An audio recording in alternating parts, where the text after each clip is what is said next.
শেষ 10 মিনিটে যা করে ফেলল জার্মানি, বিশ্বাস করাও কঠিন। ম্যাচের 90 মিনিট পার হওয়ার পরই যেন শুরু হলো আসল নাটক।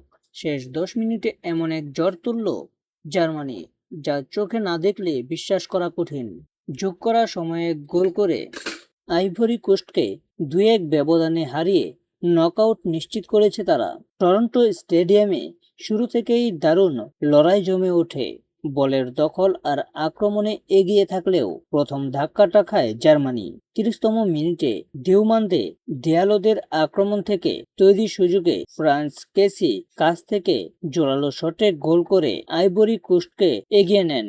গোল হজমের আগে এবং পরে জার্মানি দুইবার বল জালে জড়ালেও ভাগ্য তাদের পক্ষে ছিল না। ফাউলের কারণে একটি এবং আরেকটি আক্রমণে ফাউলের সিদ্ধান্তে দুটি গোলই বাতিল হয়ে যায়। হাভার্টস, মুসিয়ালা, এনমেচারা একের পর এক সুযোগ তৈরি করলেও প্রথমার্ধে সমতা ফেরাতে পারেনি জার্মান। বিরতির পরও শুরুতে কিছুটা চাপে ছিল ইউরোপের দলটি। আইভরি কোস্টই বেশি সংগঠিত ফুটবল খেলছিল। এমন সময় ম্যাচের 60 মিনিটে বড় সিদ্ধান্ত নেন কোচ জুলিয়ান নাগেলসম্যান। একসঙ্গে 3 বদলি নামিয়ে তিনি ম্যাচের গতি পাল্টে দেন। 68তম মিনিটে সেই বদলিরই ফল। ডান প্রান্ত থেকে নাদিম আমিরের ক্রস হাভার্টসকে ছুঁয়ে না গেলেও ঠিকই খুঁজে নেয় ডেনিস উনধাপকে বক্সের ভিতর থেকে দারুণ ভলিতে সমতা ফেরান এবং এই বদলি স্ট্রাইকার সমতায় ফেরার পর ম্যাচ আরো খোলা হয়ে যায়।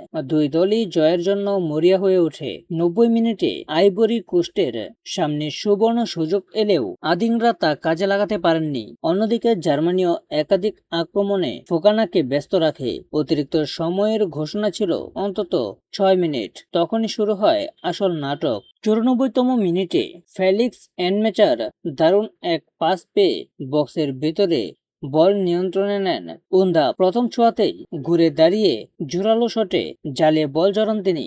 মুহূর্তেই স্তব্ধ হয়ে যায় আইভরি কোস্ট আর উল্লাসে ফেটে পড়েন টরন্টো স্টেডিয়াম। গোলটি নিয়ে অফসাইডের প্রশ্ন উঠলেও রিপ্লেতে পরিষ্কার হয় উন্দাপ আনসাইডেই ছিলেন।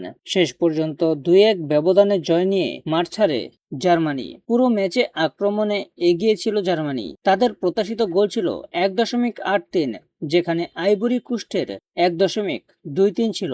পরিসংখ্যানও বলে দেয় শেষ পর্যন্ত জয়টা অযৌক্তিক ছিল না। এই জয়ে গ্রুপ থেকেই নকআউট নিশ্চিত করেছে জার্মানি। শেষ ম্যাচে ড্র করলেই গ্রুপ চ্যাম্পিয়ন হবে তারা, অথবা ইকুয়েডর না জিতলেও শীর্ষে থাকবে। অন্যদিকে আইভরি কোস্ট এখনো শেষ ম্যাচে ফলের জন্য চাপের মধ্যে পড়ে গেল।